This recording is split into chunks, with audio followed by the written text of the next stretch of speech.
Though I am a citizen of India, I am not permitted to go in the cantonment area. I cannot say I am a citizen of India, why am I not allowed to go in the cantonment area? No, only those who are involved with the defense and the protection of the country, they are allowed to go in the cantonment area. Similarly, Makkah and Medina, both the Haramain, they are the cantonment areas of Islam. So only those who believe, love and are willing to die for Islam are allowed to enter Makkah and Medina.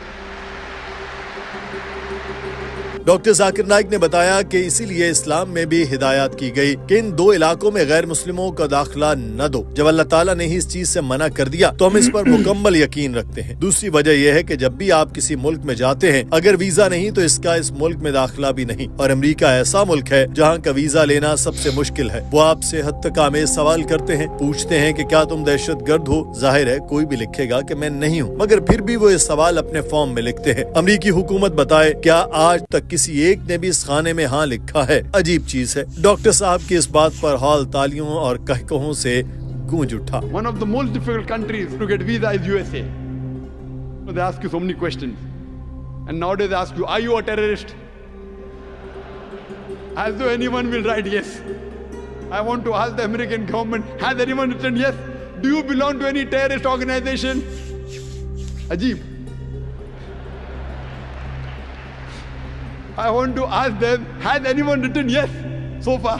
Yes, I'm a terrorist. Doctor Zakir Naik نے بتایا کہ میں پہلی مرتبہ Singapore گیا تو وہاں ویزے پر لکھا تھا منشیات کے اسمگلروں کی موت ہو۔ اس کا مطلب ہے کہ اگر آپ منشیات کے ساتھ پکڑے گئے تو سزائے موت ملے گی۔ آپ نہیں کہہ سکتے کہ سنگاپور کتنا ظالم ملک ہے، یہ سزائے موت دیتا ہے۔ اگر آپ ان کے قانون سے اتفاق نہیں کرتے تو سنگاپور نہ جائیں۔ ایسے ہی جب بھی آپ کسی بھی ملک کا ویزا حاصل کرتے ہیں تو آپ کو اس ملک کے قوانین پر عمل کرنا اور ان کا احترام کرنا ہوتا ہے، اور سعودی عرب میں داخلے کا ویزا منہ سے یہ الفاظ ادا کرنا ہے کہ اللہ تعالیٰ کے خدا لا شریک ہونے اور حضرت محمد صلی اللہ علیہ وسلم کے آخری رسول ہونے کی گواہی دیتا ہوں۔ آپ کو سعودی عرب میں کہیں بھی جانے کی اجازت مل سکتی ہے۔ یہ دونوں اسلام کے کنٹونمنٹ ایریا ہیں، تو یہاں داخلے کے لیے ان الفاظ کو ادا کرنا اور ان کو ماننا لازمی ہے۔ I had gone to Singapore the first time in 1986. And it was mentioned in the immigration form, death to drug traffickers. Means if you're caught with drugs, death penalty. You can't say, oh, death penalty, very barbaric law. If you want to enter Singapore, you agree with the law, otherwise don't enter.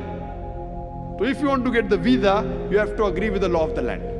Now, the visa to enter Makkah and Medina is to say with your lips, La ilaha illallah, Muhammad Rasulullah. There is no God but Allah, and Prophet Muhammad is the messenger of Allah. If any human being says with his lips, La ilaha illallah, Muhammad Rasulullah, he can get visa to enter Makkah and Medina. These two holy places are a cantonment area, and the visa is to agree there is no God but Allah and Prophet Muhammad is the messenger of Allah. ناظرین، doctor Zakir Naik نے بھی یہ واضح کیا تھا کہ کیوں کوئی بھی غیر مسلم مکہ یا مدینہ میں داخل نہیں ہو سکتا، اور اس کی وجوہات پر بھی تفصیلی روشنی ڈالی۔ مثالوں سے یہ بھی سمجھایا تھا کہ ہر ایک کو سمجھ آ جائے، مگر اب جو ہوا اس کی وجہ شاید یہی ہے کہ سیاسی اور سفارتی وجوہات کی بنا پر سعودی حکومت نے غیر مسلم بھارتی وفد کو ان جگہوں پر جانے کی اجازت دی ہے، اور نہ صرف ان کو وہاں جانے سے روکا نہیں بلکہ اپنے اعلیٰ عہدیدار بھی ان کے ساتھ روانہ کیے جو انہیں ان جگہوں کا تعارف کروا رہے تھے۔ اس دورے کو لے کر بھارت میں خوشیوں کا سا سما ہے، اور بھارتی میڈیا اس کو سعودی عرب کے ساتھ اپنے تعلقات کی اونچائیاں قرار دے رہا ہے۔ ان کا کہنا ہے کہ یہ دورہ سعودی عرب کے ساتھ مستقبل میں ہر قسم کے تعلقات کے لیے کارآمد ثابت ہوگا۔ سمرتی ایرانی نے بھارتی عازمین حج کی تعداد پر بھی سعودی حکام سے بات کی، جس پر سعودی عرب نے بھارتی عازمین کی تعداد بھی بڑھا دی ہے۔ دوردرشن کی رپورٹ میں دعویٰ کیا گیا کہ یہ پہلا موقع ہے جب ایک غیر مسلم وفد کا استقبال مدینہ میں کیا گیا۔ اس سے انڈیا اور سعودی عرب کے غیر معمولی رشتوں کی عکاسی ہوتی ہے۔ سمرتی ایرانی نے مدینہ میں اپنے قیام کے دوران مسجد نبوی کے اطراف سے تصاویر ٹویٹ کی۔ انڈین وفد نے احد کے پہاڑ اور مسجد قباء کا بھی وزٹ کیا، جہاں بھارتی وفد اور میڈیا اس پر خوش ہے۔ وہیں دنیا بھر سے مسلمانوں نے اپنے سخت اور شدید رد عمل کا اظہار کیا، خاص طور پر ان مقدس مقامات پر سمرتی ایرانی کے حجاب نہ پہننے اور ساڑی میں گھومنے پر تنقید کی ہے۔ مگر سعودی عرب کی حکومت کو اس سے کوئی مسئلہ نہیں، تو دنیا چاہے تنقید کرتی رہے، مستقبل میں بھی ایسے ہی بے حجاب اور ننگی کمر سے دورے شاید جاری رہیں۔ تو میرے پیارے محترم ناظرین، یہ تھا ہمارا آج کا ویڈیو۔